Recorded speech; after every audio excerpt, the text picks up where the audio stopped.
you all day, suffocating you away from me. So much love you take from me, going out of my mind. Hey, from you, and I can never get enough. I want it, you want it, you want it. Now this is wild. The biggest R&B song of 2007, the one that had bedrooms steaming, weddings slow dancing, and teenagers uploading grainy MySpace videos, was never supposed to belong to j.holiday. Bed was written for Chris Brown. That's right, Chris was the original pick, and the track had his name all over it. But Capitol Records moved faster. They snatched it up, handed it to a new guy nobody knew, and changed the course of R&B history. And that one decision, it might have ruined a career before it even started. Because j.holiday didn't just drop a hit. He dropped a nuclear bomb on the charts. And instead of getting celebrated, he got pushed out. Quietly, intentionally. You ever wonder why his name disappeared right after he blew up? It wasn't a flop. It wasn't a bad album. It was a takedown. This story isn't about a one-hit wonder. It's about the industry blacklist no one warned him about. Its labels sabotage, ego battles, stolen shine, and a fall so calculated it's criminal. We're talking jealousy, block calls, vanishing promo budgets, and fake support that turned into real silence. And behind all of it, a name you probably didn't expect. Let's start at the top. Back in 2007, j.holiday showed up out of nowhere. No huge buildup, no big launch. Just one silky smooth voice floating across the radio, singing about putting someone to sleep. Bad hit like lightning. It dominated charts, took over playlists, and turned a complete unknown into most wanted man in R&B. That debut album, Back in My Lack, wasn't just a hit, it went gold. It landed j.holiday a Grammy nomination. His follow-up single, Suffocate, proved he wasn't a fluke.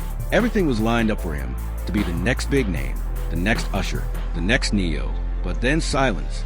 Fans didn't fade. Radio didn't drop him. Capitol Records did. They cut his momentum cold. 1 minute he's everywhere. The next, he's gone. And here's why. j.holiday wasn't the industry's dream artist. He wasn't into flashy suits or scripted interviews. He was from DC. Real, blunt, hoodie-wearing, truth-telling. Not here to smile for the cameras, kind of real. And the label didn't know what to do with that. They wanted polish. They wanted control. They wanted a puppet. But what they got was j.holiday. And when he refused to fit the mold, they made him disappear. By the time his second album, Round 2, was ready, Capitol had already mentally checked out. No rollout plan. No major push. They didn't even pay for his photo shoot. j.holiday had to pull out his own wallet just to get visuals done. That's not a budget cut. That's a message. You don't play the game, you don't get to play at all. And as the label backed away, so did the industry. People stopped returning calls. Interviews vanished. His second album didn't flop because of fans. It flopped because it was set up to. Meanwhile, behind the scenes, another fire was brewing, a personal one. The Dream, the guy who wrote Bed, wasn't happy. At first, they were cool. Dream penned the track. Capitol gave it to j.holiday. It became a hit. Dream still got paid. Everyone should have been happy, right? Wrong. Dream felt robbed. He originally wanted Chris Brown to have that song. He believed he made j.holiday's career. And when Holiday didn't constantly bow down in interviews and worship him publicly, Dream took it personally. He started throwing shade. Subtle at first. But the industry hears everything. Suddenly, Dream wasn't a mentor. He was competition. And in music, beef with a top producer is like stepping on a landmine. Word spreads. People choose sides. And Capitol? They chose Dream. After that, things got worse. Doors didn't just close, they slammed. j.holiday was no longer the label's golden child. He was difficult. He was uncooperative. Not because he actually was, but because he wouldn't play along. Round 2 came and went with no support. Capitol barely acknowledged its release. They shelved his momentum, then shelved him. By the time he realized what was happening, the damage was done. But here's the part the industry didn't expect. j.holiday didn't fade. He fought. He went indie, built his own label, Holiday Music Group. And in 2014, he dropped Guilty Conscience, a raw, emotional, zero puppet strings kind of album. It didn't chase the radio. It didn't beg for attention. It told the truth. But independence came with struggle. Without the label machine, getting noticed was a grind. No big interviews. No giant playlists. Just one man and his music. Then came another blow.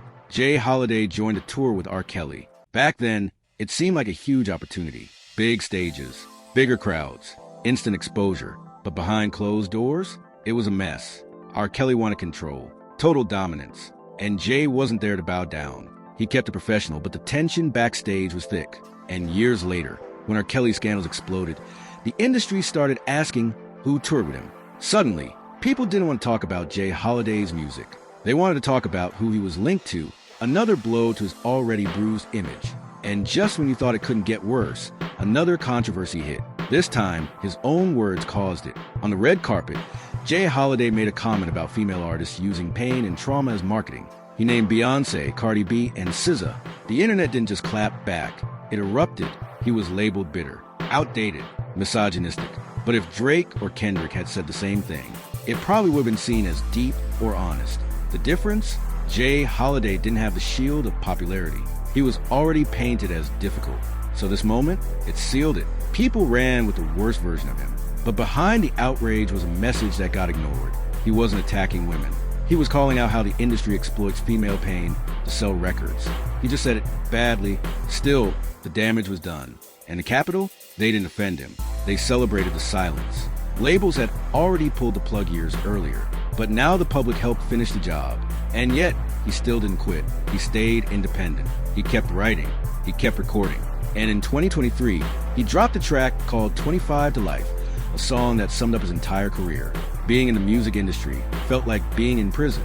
Every time he spoke up, he got punished. But now, he was free. The album that followed, Time, wasn't about streaming numbers. It was about truth.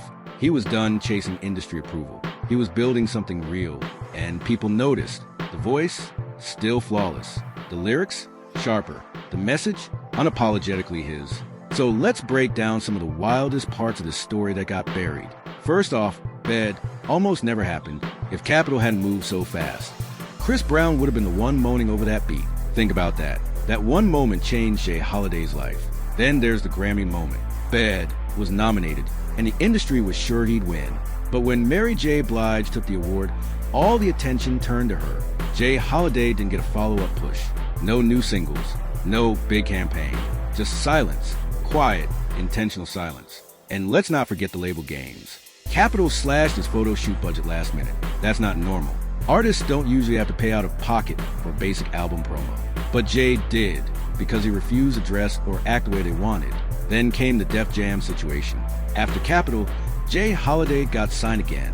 A fresh start, right? Wrong. Def Jam signed him and left him sitting for years. No releases, no support, just a holding pattern. Eventually, they dropped him too. By then, the industry had completely moved on. And the Dream, he genuinely believed j.holiday owed his whole career to him. That ego hit became a weapon. Behind closed doors, Dream badmouthed him. And because Dream had more pull, execs listened. It's the kind of sabotage you don't see in headlines. But it's real. So let's talk. Why do you think the music industry really turns its back on artists who speak their mind? Was j.holiday being difficult? Or just honest? Was he blacklisted for refusing to be a clone? And be honest, if he had played the game, if he dressed apart, kept his mouth shut, and followed the script, do you think he'd still be around today? Tell me in the comments. I want to know what side you're on. Because this isn't just about one artist. It's about the machine, the gatekeeping, the ego battles that decide who gets heard and who gets ghosted.